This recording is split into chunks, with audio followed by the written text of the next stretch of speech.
Hello everyone. So today in this video we are going to discuss August monthly magazine. और इसमें हम लोग cover करेंगे security topic को।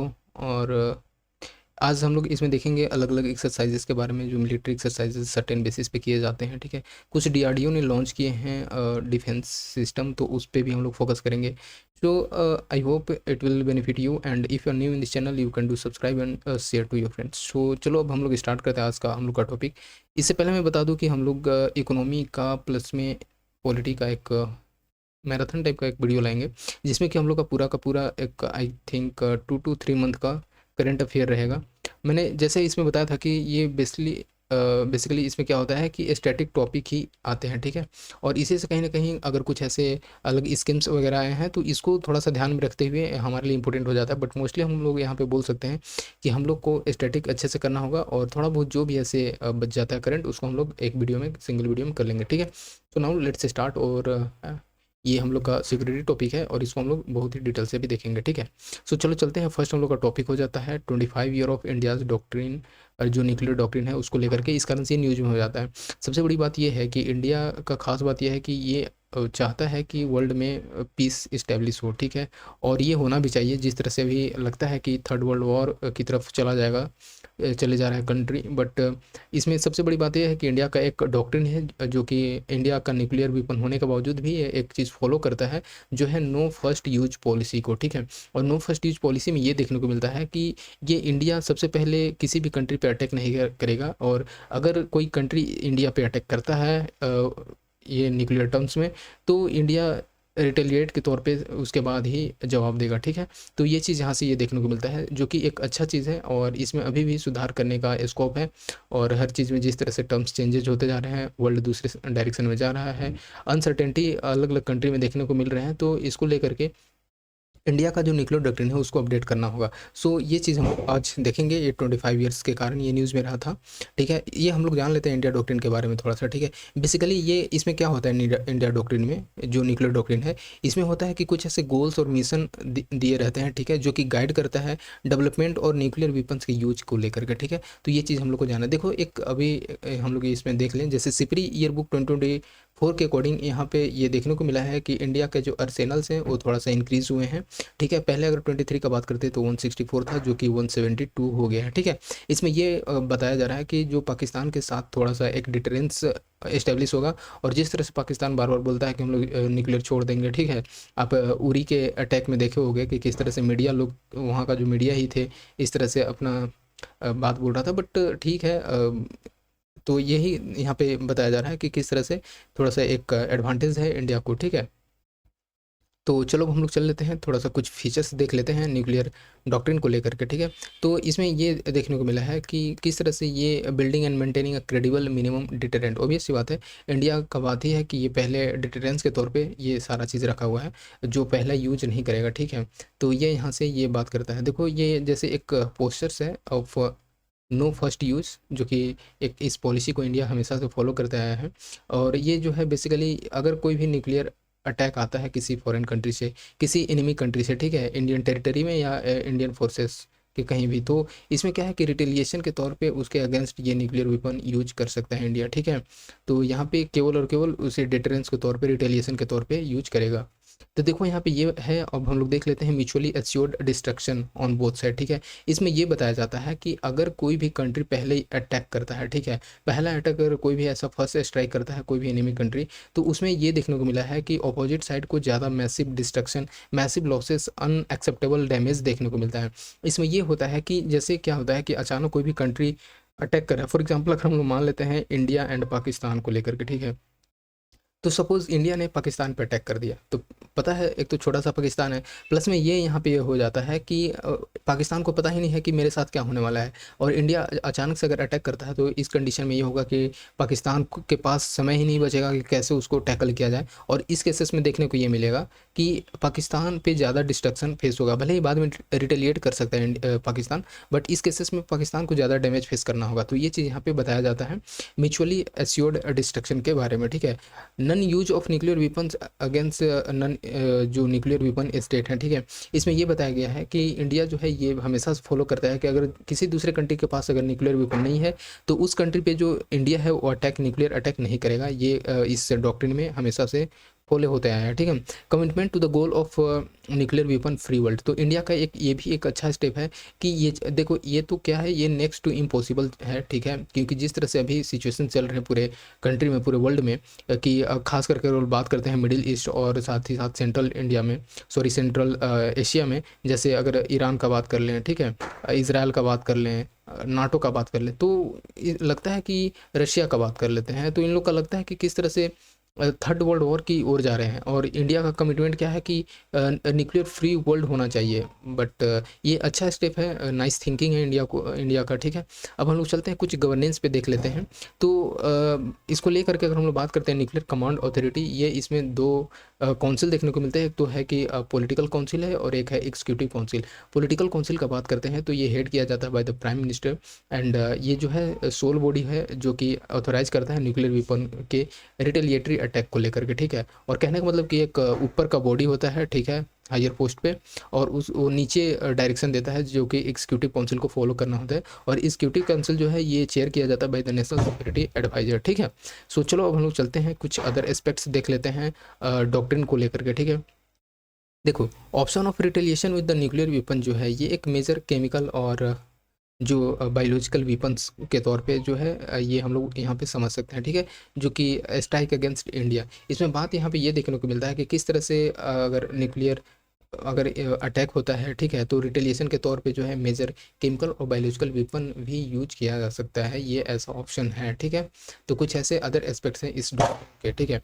अब देखो लो, जैसे continuation of strike, control on export of nuclear और मिसाइल रिलेटेड मटेरियल्स, और साथ ही साथ technologies and participation in missile material cut off negotiation, ये सारा का सारा इसमें देखने को मिलता है। ये एक अदर एस्पेक्ट है इस डॉक्ट्रिन का, ठीक है। अब चल लेते हैं हम लोग जो हमारा मोस्ट इंपॉर्टेंट बन सकते हैं यहाँ से फिल्म्स पॉइंट से, इवोल्यूशन, ये कैसे इवोल्यूशन हुआ इस न्यूक्लियर डॉक्ट्रिन को लेकर के, न्यूक्लियर जैसे वेपन्स हैं उसको लेकर के। सबसे पहला बात हम लोग कर लेते हैं 1974 का। 1974 में इंडिया ने साइलेंटली बोल सकते हैं ये पीसफुल न्यूक्लियर एक्सप्लोजन किया, और ये देखने को मिला पोखरण के नाम से बोलते हैं, पोखरण 1 में, पोखरण में ही हुआ था, जो कि एक्सपेरिमेंट हुआ था। और ये था बोलते हैं इस ऑपरेशन को स्माइलिंग बुद्धा, ठीक है। ये ऐसा पहला पीसफुल न्यूक्लियर सॉरी एक्सप्लोजन था। देखो यहाँ पे हम लोग बात ये बोल सकते हैं, इसको इस वजह से बोलते हैं पीसफुल न्यूक्लियर एक्सप्लोजन, क्योंकि ये किसी कंट्री पे अटैक के लिए नहीं था। ये था बेसिकली खुद सेल्फ डिफेंस को लाने के लिए, इस न्यूक्लियर फील्ड में आगे बढ़ने के लिए, ठीक है। देखो इंडिया जो है ऐसा पहला नेशन बन जाता है अपार्ट फ्रॉम P5 कंट्रीज जो कि कंडक्ट करता है न्यूक्लियर टेस्ट को। आपको पता है P5 कंट्री में बहुत सारे 5 ऐसे कंट्री हैं जो कि जिनके पास ऑलरेडी था न्यूक्लियर वेपन्स, बट इंडिया भी इस टाइम पे हो जाता है 1974 में।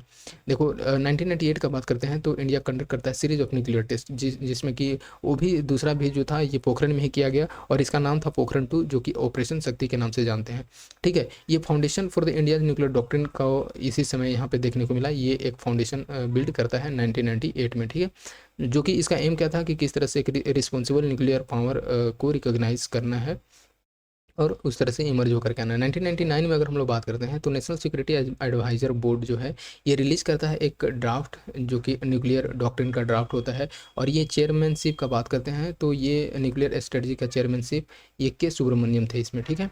देखो 2003 में बात कर लेते हैं तो इंडिया रिलीज करता है and operationalise its official nuclear doctrine, ठीक है। तो ये भी थोड़ा सा माइंड में रख सकते हो।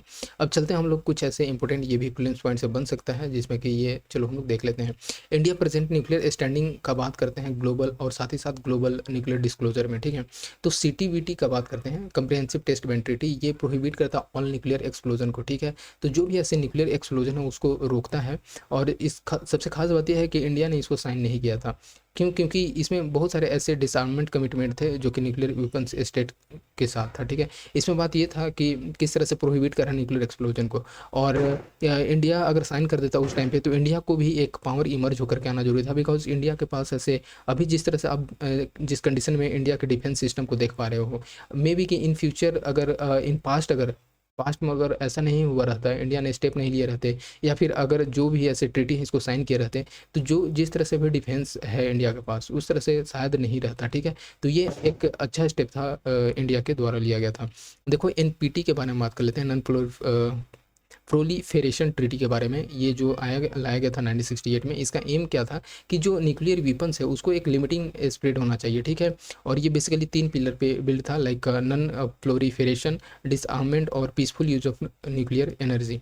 देखो इंडिया जो है ये साइन नहीं करता है इस ट्रीटी को, क्योंकि इसमें बैलेंस देखने को मिलता है, जो कि वर्ल्ड को 2 पार्ट में डिवाइड करता है। एक तो हो गया कि न्यूक्लियर जिसके पास है, न्यूक्लियर हैव्स कंट्री, एंड जिसके पास न्यूक्लियर नहीं है, न्यूक्लियर हैव्स नॉट कंट्री, ठीक है। तो इसको लेकर के ये इंडिया जो है इसको साइन नहीं करता है। अगेन अगर हम लोग बात करते हैं treaty on the prohibition of nuclear weapons, ठीक है, तो ये क्या था, ये ध्यान रख लेना है कि ये ऐसा पहला लीगली बाइंडिंग एग्रीमेंट था जो कि न्यूक्लियर वेपन्स को बैन को लेकर के था। फिर भी इसमें अगर बात करते हैं तो अगेन इंडिया ने इसको भी साइन नहीं किया, बिकॉज ये ऐसा बताया जाता है कि ये कंट्रीब्यूट नहीं करता है कस्टमरी जो इंटरनेशनल लॉ थे और सेट ऑफ ऐसे न्यू स्टैंडर्ड थे।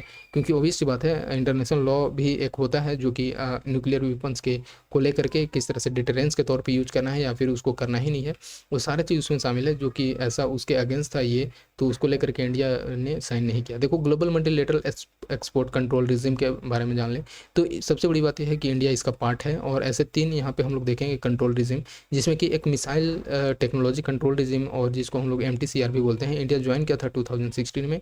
अगेन वासेनार अरेंजमेंट जो है इंडिया ने ज्वाइन किया 2017 में, और एक ऑस्ट्रेलिया ग्रुप था इंडिया ने ज्वाइन किया 2018 में।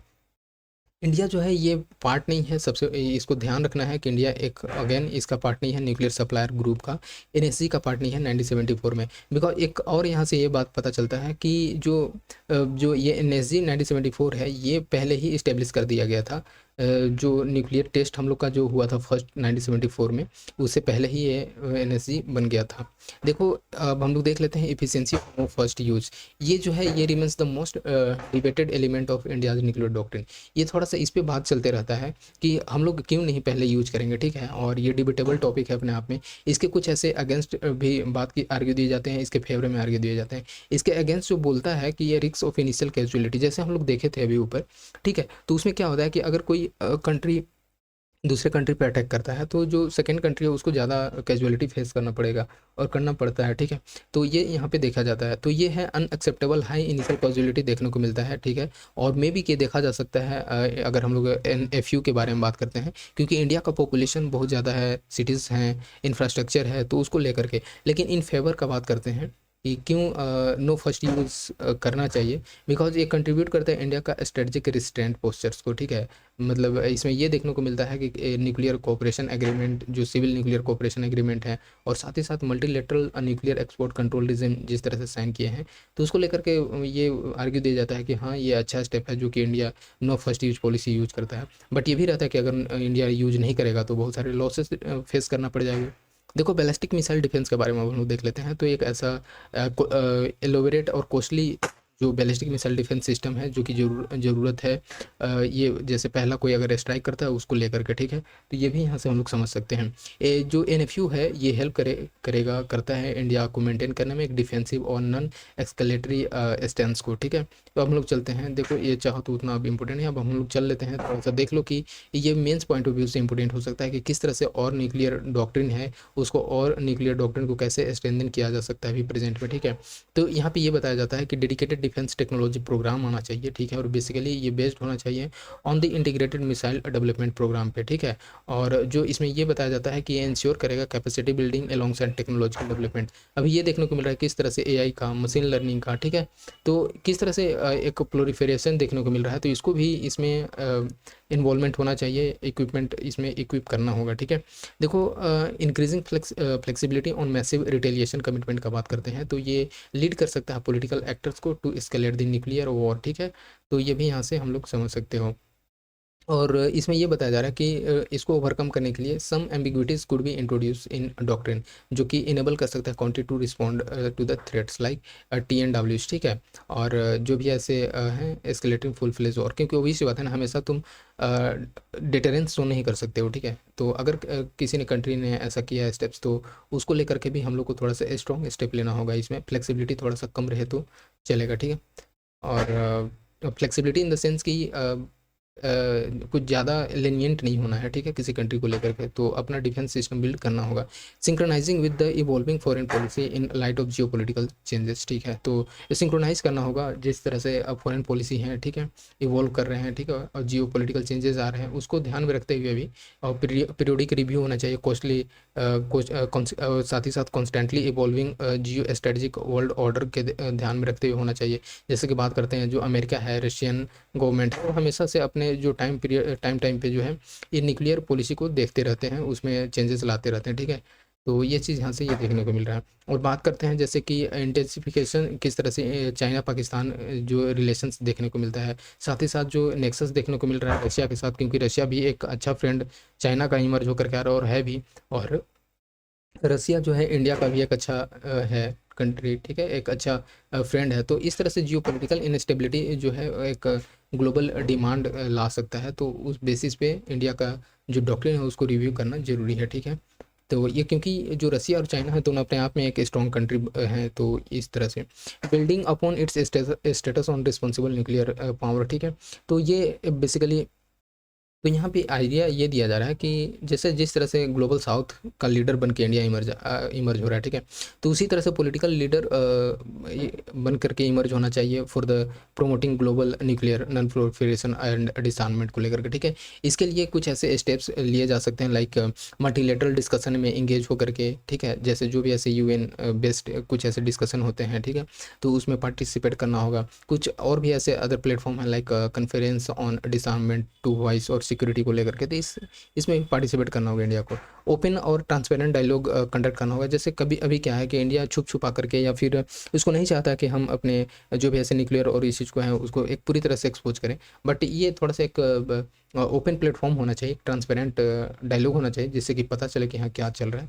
और जैसे जिस तरह से भी प्रेजेंटली बात करते हैं, तो चाइना जो है एक ऐसा अदर न्यूक्लियर नेशंस है, ठीक है, और जैसे इंडिया को लेकर के, इंडिया तो है ही, प्लस में चाइना भी है, जो कि जो न्यूक्लियर डॉक्ट्रिन है, ठीक है, वो भी फॉलो करता है, जो नो फर्स्ट यूज का, ठीक है, तो चाइना और इंडिया दोनों करते हैं, बाकी ऐसे कंट्री भी नहीं देखने को मिलते हैं। अब हम लोग चलते हैं न्यूज़ इन शॉर्ट्स, ये प्रीलिम्स पॉइंट से काफ़ी इंपॉर्टेंट हो सकता है हमारे लिए, और इसको हम लोग देखेंगे, ठीक है। तो यहाँ पे हम लोग देखते हैं, जैसे फर्स्ट न्यूज़ है, India's first reusable hybrid rocket, इसका नाम क्या है, रूमी 1। देखो अभी कभी क्या होता है कि टर्म्स पूछने का आदत है यूपीएससी का, तो कभी कभी पूछा जा सकता है कि रूमी 1 किससे रिलेटेड है, मे भी कि ये दे दे एग्रीकल्चर में फर्टिलाइजर से है या फिर क्रॉप से है, ठीक है, तो इस तरह से बनाया जाता है, तो ये ध्यान रखना है। रूमी 1 क्या है, ये फर्स्ट रीयूजेबल हाइब्रिड रॉकेट है, ठीक है, तो इसमें हम लोग देख लो ये डेवलप किसने किया है, तो ये डेवलप किया गया by the Tamil Nadu based startup space zone India के द्वारा, और बेसिकली ये कोलेबरेशन किसके साथ था, तो ये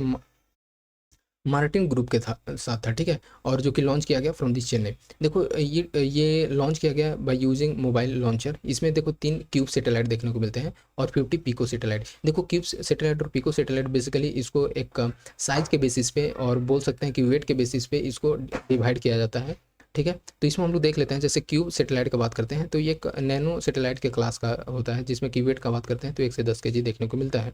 पिको सैटेलाइट का बात करते हैं तो कुछ ऐसे स्मॉल सैटेलाइट होते हैं जिसका की वेट जो होता है 0.1 से 1 केजी तक का होता है, ठीक है।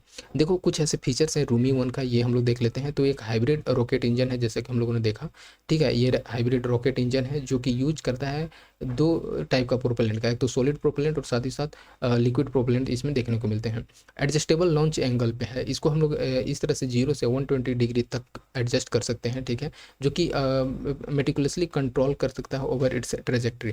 देखो इलेक्ट्रिकली ट्रिगर्ड पैराशूट सिस्टम का बात करते हैं तो एक इनोवेटिव, कॉस्ट इफेक्टिव और इको फ्रेंडली मैकेनिज्म है जो कि इंश्योर करता है सेफ रिकवरी। इसमें क्या होता है, जैसे अगर जो ये रॉकेट है, ठीक है, फॉर एग्जांपल इस तरह से रॉकेट है, तो इसमें अगर इसको हम लोग लॉन्च कर देते हैं, ठीक है, तो इसमें पैराशूट अपने आप ओपन होकर के आ जाएगा और इस तरह से ये देखने को मिलता है कि डायरेक्टली हिट नहीं करता है अर्थ पे, ठीक है, जिससे कि इसको डिस्ट्रक्शन फेस करना पड़े और इस तरह से इसको सेफली रिकवर किया जा सकता है, ठीक है। तो इसका एक खास बात यहाँ पे ये है।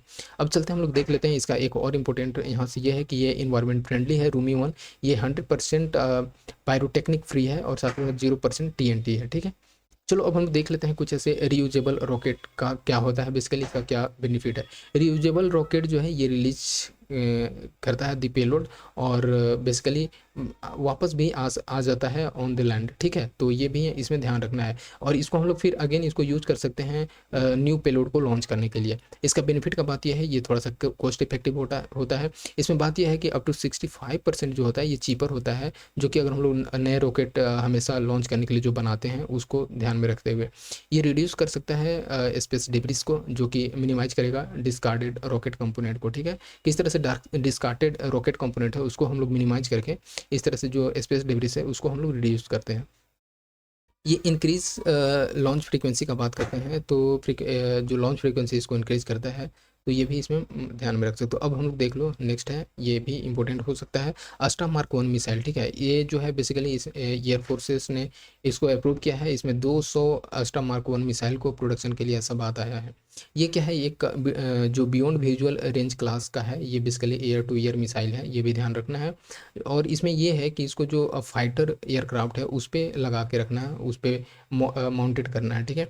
हम लोग बात करते हैं अस्ट्रा मार्क 1 वीपन सिस्टम के बारे में, तो ये किस पे इंटीग्रेट किया जाएगा, और विद सुओ 30 MK1 एयरक्राफ्ट, ठीक है, जो कि इंडक्टेड है इनटू द इंडियन एयरफोर्स में हम लोग को देखने को मिलता है ये एयरक्राफ्ट। तो उस पर जो है उसके साथ ये इंटीग्रेटेड रहेगा, ठीक है।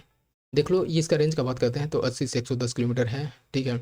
और ये basically manoeuvring super sonic aircraft है, उसको जो है ये किस तरह से जो मिसाइल जो है ये डिज़ाइन किया गया है to engage and destroy highly. तो इसको जो है ये इसको इसके साथ जो है ये जो मैनओवरिंग सुपर सोनिक एयरक्राफ्ट है इसको डिस्ट्रॉय कर सकता है, इसमें इतना पावर है, इसमें इतना क्षमता है, ठीक है। ये डेवलप किया गया है बाय द डिफेंस DRDO, ठीक है। DRDO ने इसको डेवलप किया है, ये ध्यान रखना है। और मैन्युफैक्चरिंग किया गया है by the Bharat dynamic limited, तो ये भी ध्यान में रख सकते हो। देखो, man portable anti tank guided missile का हम लोग देख लेते हैं, ठीक है। तो रिसेंटली अभी क्या है कि DRDO ने सक्सेसफुली टेस्ट फायर किया, जो कि indigenously build man portable anti tank guided missile है, ठीक है। इस कारण से ये न्यूज में होता है। हम लोग देख लेते हैं man portable anti tank guided missile weapon system के बारे में। तो ये क्या है, एक शोल्डर लॉन्च्ड और पोर्टेबल मिसाइल सिस्टम है जो स्पेशली डिजाइन किया गया है किस तरह से इनिमी के जो टैंक होते हैं और आर्म व्हीकल होते हैं उसको काउंटर करने के लिए, उसको अटैक करने के लिए, ठीक है। ये इसमें क्या क्या देखने को मिलता है, तो एक लॉन्चर देखने को मिलेगा आपको, टारगेटेड एक्विजिशन सिस्टम देखने को मिलेगा, और फायर कंट्रोल यूनिट भी इसमें देखने को मिलता है। ये इसमें और भी advance infrared homing sensors equipped रहता है, और इंटीग्रेटेड एवियोनिक्स होते हैं। देखो, इसका ये फ़ायदा होता है कि आप नाइट में भी इसको अच्छे से यूज़ कर सकते हो वार के टाइम में, ठीक है। तो इसका ये फ़ायदा होता है कि वर्सटाइल नेचर बना देता है इसको, और डे और नाइट दोनों में ऑपरेशनलाइज रहता है।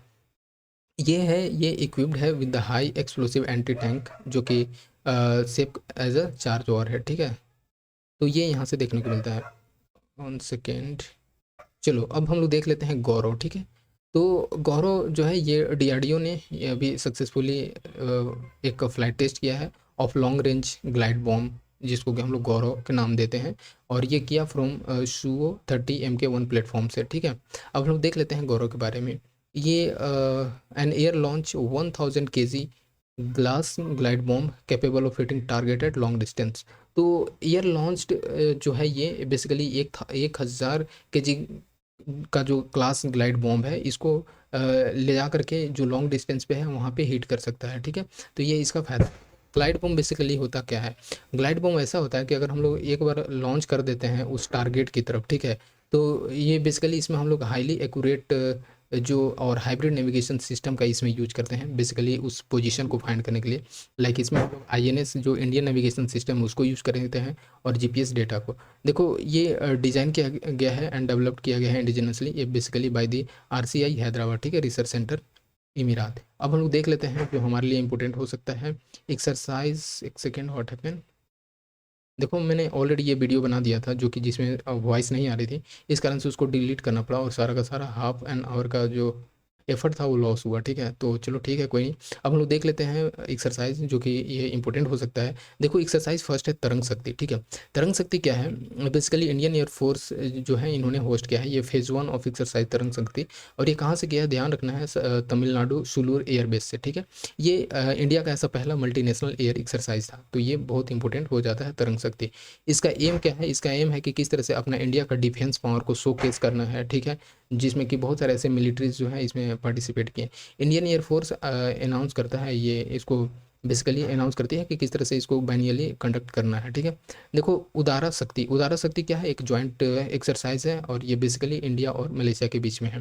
देखो, पर्वत प्रहार नाम से ही पता चलता है कुछ कुछ चीज़ें, तो ये आर्मी ने ये कैरी आउट किया है पर्वत प्रहार, जो कि एक्सरसाइज कहाँ पे देखने को मिला है, लद्दाख में, जो फोकस करता है हाई एल्टीट्यूड वॉरफेयर को लेकर के, जो भी ऐसे वॉरफेयर हाई एल्टीट्यूड में देखने को मिलते हैं और ऑपरेशन, तो वहाँ पे ही इसको कंडक्ट किया जाएगा इन फ्यूचर, और अभी से कंडक्ट किया गया।